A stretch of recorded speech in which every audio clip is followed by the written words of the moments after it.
नमस्कार दोस्तों, स्वागत है आपका हमारे इस चैनल धूप धनुषी आरती में। दोस्तों, एक वीडियो जैसे कि मैंने बनाया था कि किस प्रकार से जो है प्रोक्षणी पात्र यानी कि जो है ये जो पंच पात्र है इसमें किस प्रकार से जो है आप सामान्य अर्घ स्थापन कर सकते हैं।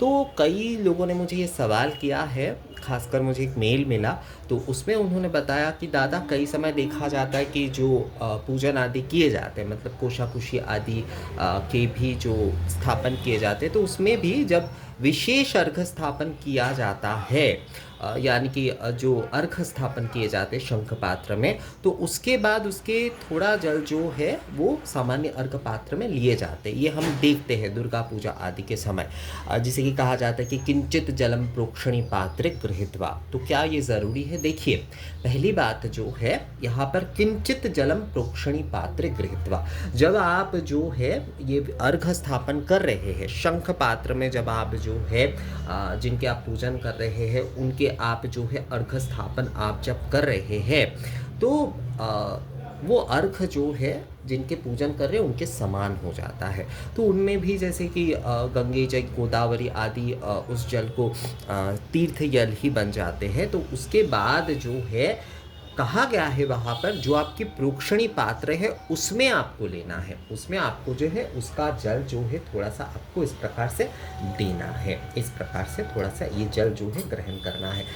वो जो है कोशाकुशी में उतना ज़रूरी नहीं है, पर क्योंकि ये नियम है तो इसलिए जो है वो दिया जाता है। पर कोशाकुशी में जब सामान्य अर्घ स्थापन किए जा रहे हैं तो उसमें वो आवश्यक विधि नहीं है, उसमें भी किया जाता है, उसमें भी दिया जाता है, पर आवश्यक विधि उसमें नहीं है।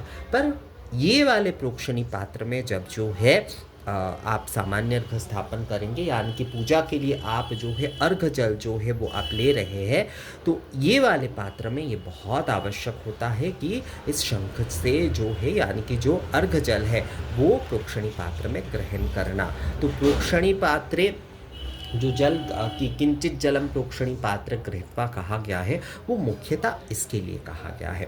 कोशाकुशी में जब स्थापन किए जा रहे हैं सामान्य अर्घ, तो उसमें आप वो विधि कर भी सकते हैं, अगर वो ना भी करते तो कोई बहुत बड़ी समस्या नहीं है। पर इस पात्र में मुख्यतः जो है इसमें जो है सामान्य अर्घ का स्थापन ही जो है बिल्कुल उसी प्रकार से होता है, तो इसलिए जो है इस पात्र में वो बहुत ज़रूरी और आवश्यक विधि है। तो इस बात का आप लोग बस ध्यान रखिएगा। आप कोशाकुशी में कर रहे हैं कोई समस्या नहीं है, कोशाकुशी में भी जब आप कर रहे हैं तो उसमें भी आप ये जल जो है दे सकते हैं, और इसमें जो है आवश्यक विधि से आपको देना ही होगा, मतलब इसमें आवश्यक नहीं है और इसमें अवश्य रूप से करना होगा, बस इतना ही विषय है।